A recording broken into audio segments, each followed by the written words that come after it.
Jack watched Thomason and White across the rim of the coffee cup. Bill said, "And now you can't get into your treasure tunnel. It's lost again. That's sure too bad." Thomason and White smiled. "We can get in all right." And Thomason, in a genial voice his cold eyes did not support. Mrs. White smiled confidently, and her husband bobbed his head. Thomason went on, "You've forgotten about the old boat landings on the Death Valley side of the Panamint Mountains. All we have to do is climb the mountains to the openings where the galleries come out of the city on the old lake shore. Do you know the mountains along the west side of the Death Valley?" I've been down there," said Bill. Thomason turned to White. "How high do you think the galleries are above the bottom of the Death Valley?" White said, "Somewhere between 4,500 or 5,000 feet.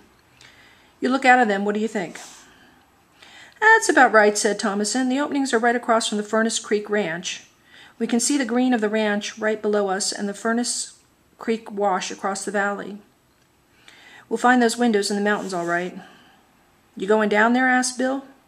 "That's what we came in here for," said Thomason. "We're going to take out enough gold to finance ourselves, and we'll open that underground city as a courtesy of the world."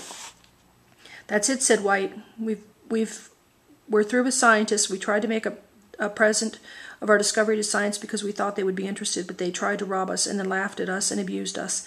Now we'll make ourselves rich." Jack asked, "What do you want us to do?"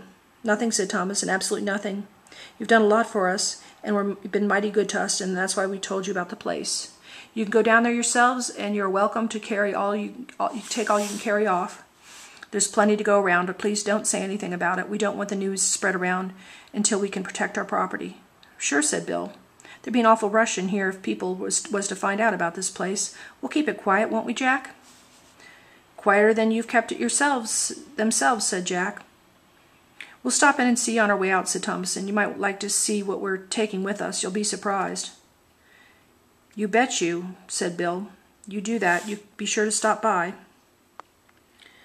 The treasure hunters promised. They stayed over the night in the little canvas house. Okay, and then this continues on. Let's see.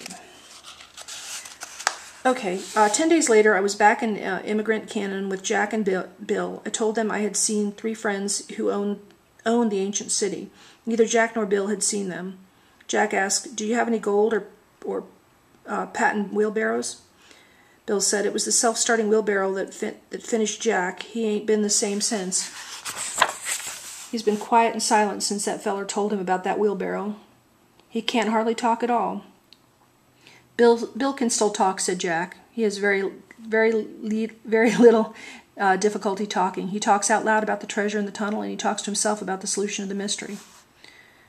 When another week went by and the proprietors of the lost city did not reappear, Bill and I made a trip down into Death Valley just to make sure, explained Bill. "They didn't have grub for 3 weeks, and if they'd tried to drive up the slip-sluice across the salt bed, they might have busted down again. We better make sure they ain't struck down there." "Yeah," said Jack. "You better go look for 'em. If their car broke down in the salt bed, they'd be all 6 miles from the ranch. They might perish in the terrors of the Death Valley."